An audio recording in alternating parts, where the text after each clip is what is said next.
Hello my dear friends, आपका हमारे YouTube channel पढ़ाई क्लास में स्वागत है। जब ये जो चैप्टर स्टार्ट किए थे घर्षण बल, उसको आगे बढ़ाते हुए आज देखने जा रहे हैं घर्षण बल के नियम। हम घर्षण बल होता क्या है, कितने प्रकार के होते हैं, हम पिछली वीडियो में बता चुके हैं। आज देखने जा रहे हैं घर्षण बल के नियम, यानी इसके कौन कौन से नियम है। इसमें पहला लिखा है घर्षण बल का मान अभिलंब अभिक्रिया बल के क्रमानुपाती होता है। जैसे कि ये कोई घर्षण बल लग रहा है, ये प्लेट है, ठीक, ये अंदर मान इसके नीचे एम की काम करेगा और ऊपर क्या करेगा आर। यहाँ पे इससे फोर्स लग रहा है यह, तो इससे क्या लगेगा फ्रिक्शन फोर्स। ठीक, यही बोल रहा है इसमें कि अभिलंब अभिक्रिया बल के अनुक्रमानुपाती होता है। ये अभिलंब फोर्स लग रहा है आर, ये अभिलंब फोर्स ऊपर को लग रहा है आर, ये इसके अनुक्रमानुपाती होता है फ्रिक्शन फोर्स। ठीक, अब दूसरा क्या है, घर्षण बल की दिशा पीठ के सापेक्ष गति की दिशा के विपरीत होती है। यानी कि यदि कोई पिंड लेफ्ट जा रहा है तो घर्षण बल किधर लगेगा, राइट साइड लगेगा। यदि कोई बॉडी ऊपर जा रही है तो घर्षण बल किधर लगेगा, नीचे की लगेगा। सपोज जब ऐसा होता है, यदि आगे जाएगा तो पीछे लगेगा। कहने का मतलब यहाँ पे देखो ये फोर्स क्या है, इस साइड लगता है, ठीक, इस साइड लग रहा है, यहाँ घर्षण किस साइड था, इस साइड की दिशा में। यानी कि लगाए गए फोर्स के हमेशा घर्षण बल क्या लगता है, विपरीत दिशा में लगता है। क्लियर है? ठीक। तीसरा देखो इसमें क्या लिखा है, घर्षण बल सतह के क्षेत्रफल से स्वतंत्र होता है। यानी घर्षण बल से इससे कोई मतलब नहीं है, इसका क्षेत्रफल जो पिंड है मेरा, जिस सरफेस पे इसका घर्षण बल लग रहा है, कितना इसका क्षेत्रफल है, उससे उसका कोई रिलेशन नहीं होता है। और ये क्या है, घर्षण बल का मान पदार्थ पर निर्भर करता है।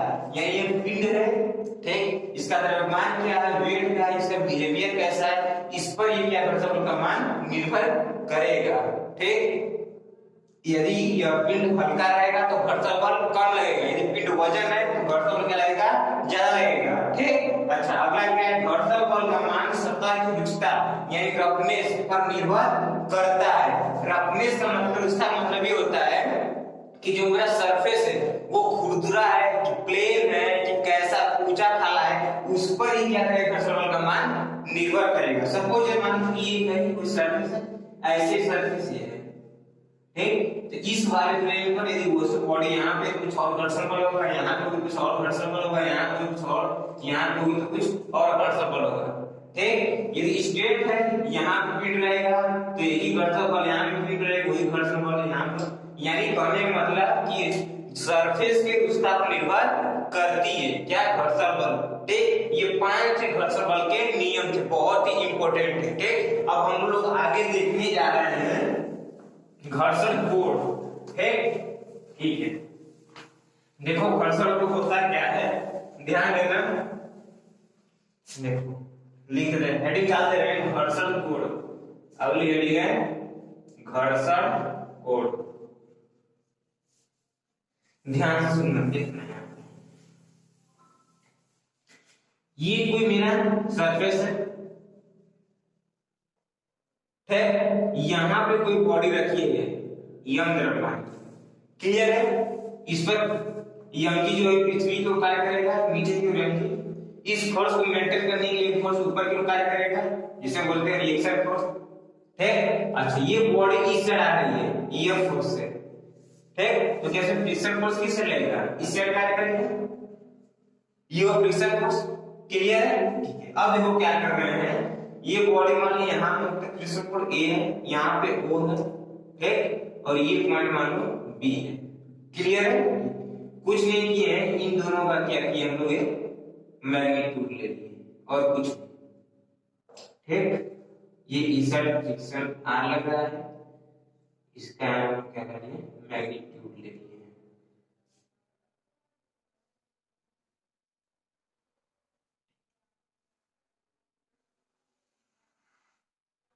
ये हो गया मैग्नीट्यूड यस। ठीक, एक पॉइंट को मान दे दो सी। क्लियर है? इसके साथ जो एंगल बना रहा है थीटा एंगल डालना है। ठीक, अच्छा इसी के पैरेलल हम रेखा सीबी खींच दिए हैं। ठीक, इसी के पैरेलल रेखा सीधी खींचे और ओ बी के पैरेलल रेखा सीए खींचे। क्लियर है? ठीक है, यानी जितना ये होगा उतना ही ये होगा। ये एफ है तो भी क्या होगा, एफ है, ये आर है तो भी क्या होगा, आर होगा। क्लियर है? ठीक है, ये देखो यहाँ पे एंगल बना 90 डिग्री का, तो ये क्या त्रिभुज ओ आर सी समकोण त्रिभुज बन रहा है, ठीक है। हम लिख रहे हैं त्रिभुज ओ आर सी एक, सॉरी ओ बी सी है ना, आपको फ्रिक्शन फोर्स लग रहा है, आर जो है मेरा रिएक्शन फोर्स लग रहा है, ठीक। तो त्रिभुज ओ बी सी क्या है मेरा, ओ बी सी समकोण त्रिभुज है। समकोण त्रिभुज में ले रहे हैं हम लोग ये थीटा एंगल बना है, यहां पे ले रहे हैं हम लोग क्या, tan थीटा है। tan थीटा इक्वल टू क्या होता है, लंब बटा आधार। लंब क्या बनेगा, ये लंब बनेगा और ये क्या बनेगा, आधार बनेगा। नहीं पता, देखो इस त्रिभुज को लोग ऐसे बना रहे हैं, ये कुछ ऐसे बन रहा है त्रिभुज, ठीक। ये थीटा एंगल बन रहा है और यहाँ क्या बन रहा है, 90। ये सी बना, ये ओ बना और ये बना, क्लियर। इस त्रिभुज में जिसके साथ एंगल बना है उसके साथ क्या आता है, लंब आता है और आधार आता है हमेशा, और जो बाकी बचे एंगल क्या है, वो कर्ण है, ठीक। और एक बात, जो एंगल बनता है थीटा एंगल जो बनता है वो जो एंगल थीटा बनता है वो कर्ण और आधार के बीच में बनता है, ठीक। जो एंगल थीटा बनता है वो कर्ण और आधार के बीच में बनता है। यानी इससे पता चला कि ये दोनों क्या है, लंब और आधार, ठीक। अब इससे पता चला ये कर्ण है और क्या है, आधार। यानी ये आधार बना और ये क्या बना, कर्ण बना, सॉरी लंब बना, ठीक। अच्छा अब देखो tan थीटा इक्वल टू होता है क्या, लंब बटा आधार, लंब बटा आधार, सीबी बटा ओबी, सीबी बटा ओबी, ठीक। लिख रहे हैं यानी कि सीबी बटा ओबी, ठीक, लंब बटा आधार। अब रखो उसको का मान, tan theta equal to CB का मान कितना है, एफ है, एफ, ठीक। ये एफ है, इसको कुछ और मत समझ लेना आपको, एफ, ठीक। ओबी का मान कितना है, आर है, ठीक। हम पिछली वीडियो में बता चुके हैं कि जो एफ का मान होता है वो म्यू आर पे निर्भर करता है ना।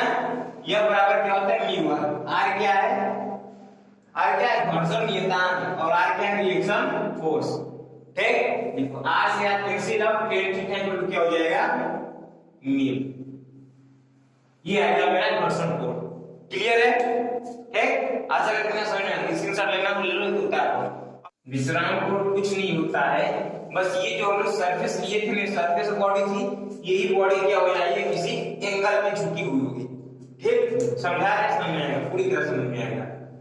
ये हुआ सरफेस, ठीक। अच्छा यहाँ पे कोई बॉडी रखी थी, ठीक। अब इस बॉडी को हम कुछ ऐसे एंगल पर रखते हुए जा रहे हैं, समझना, ये बॉडी यहाँ पे रखी है, इस बॉडी को हम कुछ एंगल पर रखते हुए जा रहे हैं। तो जैसे कि मान लिए ये मेरा कुछ एंगल पे रखा गया है थीटा पे, ठीक। यहाँ पे बॉडी पे रखी गई है, क्लियर है। देखो ये बॉडी कहाँ रखी गई, सीमांत कर्षण बल पे, यानी वहां पर रखी गई। इससे थोड़ा सा भी अधिक करेंगे तो बॉडी क्या होगी, फिसल जाएगी, ठीक। यदि यहाँ पर रखें फिसल नहीं सकती, क्लियर है, ठीक। अब देखो यहाँ पे इसका mg कुछ इधर कार्य करेगा नीचे की ओर, ठीक। अच्छा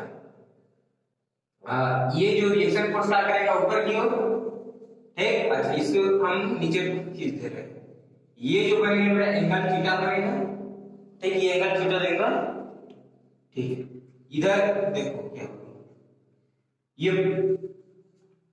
ठीक। अच्छा ये mg लग रहा है, तो हम बोल दिए पहले वीडियो में बता चुके हैं, यदि यहाँ पे कोई फोर्स लगा है, ऊपर आर लग रहा है, यदि किसी एंगल पे यहाँ पे आर लगा है, यहाँ क्या लगा, mg लगा है, इसको एंगल यहाँ पे थीटा है। यदि किसी बॉडी पे, यदि किसी बॉडी पे कोई भी फोर्स किसी एंगल पे लग रही है तो उसको हमेशा कंपोनेंट में तोड़ते हैं, कंपोनेंट यानी घटक में। एक घटक किस पे आता है, एक्स एक्सिस पे, और एक घटक किस पे आता है, वाई एक्सिस पे। एक घटक एक्स एक्सिस पे और एक घटक वाई एक्सिस पे। अब एक्स एक्सिस पे क्या आता है, जिसके साथ एंगल थीटा बनता है उस वाले से हमेशा कॉस आता है, जिसके साथ एंगल नहीं बनता उसके विपरीत क्या आएगा, साइन आएगा। तो यहाँ पे एंगल इसके साथ बन रहा है, यहाँ पे क्या हो जाएगा, mg cos थीटा, ठीक। इसके साथ एंगल नहीं बनाना है, क्या बन जाएगा यहाँ पे, mg sin थीटा। जिस चतुर्थांश में फोर्स लग रहा हो उसी के आसपास वाले पे तोड़ेंगे, क्लियर है, ठीक है।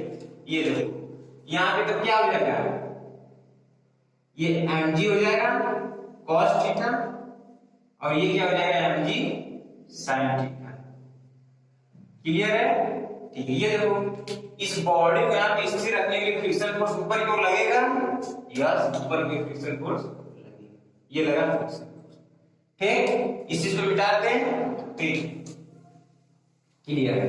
देखो ऊपर की ओर फ्रिक्शन फोर्स लगा। अब हम पहले बता चुके हैं कि ऊपर वाले फोर्स नीचे वाले फोर्स के बराबर होगा, जितने भी अपोजिट फोर्स लगते हैं सबका सम बराबर होता है। ठीक, देखो r और mg cos थीटा बराबर हो जाएंगे, यानी r इक्वल टू क्या हो जाएगा mg cos थीटा। ठीक, इक्वेशन 1 मान सकते हैं। अब क्या हो जाएगा f equal to mg sin theta, लिख सकते हो f equal to mg sin theta. ठीक, f का मान रख लो mu r upon mu r equal to mg sin theta. ठीक, क्वेश्चन नंबर क्लियर है? अब कुछ नहीं करना है, समीकरण 2 डिवाइडेड बाई a, यानी समीकरण 2 का 1 में भाग देने पर तो क्या हो जाएगा म्यू r अपॉन में r equal to mg sin theta upon में mg cos थीटा। ठीक, mg से mg कैंसिल आउट, क्या बचा sin थीटा अपॉन में cos थीटा। ठीक, यहां से देखो r से r कैंसिल आउट अर्थात म्यू इक्वल टू क्या आ गया 10। दोनों केसेस में एंगल का मान बराबर। ठीक, विश्राम को समझ में आ गया? क्लियर है? ठीक, अच्छा लगा तो वीडियो को लाइक सब्सक्राइब करना ना भूलें। Thanks for watching my video.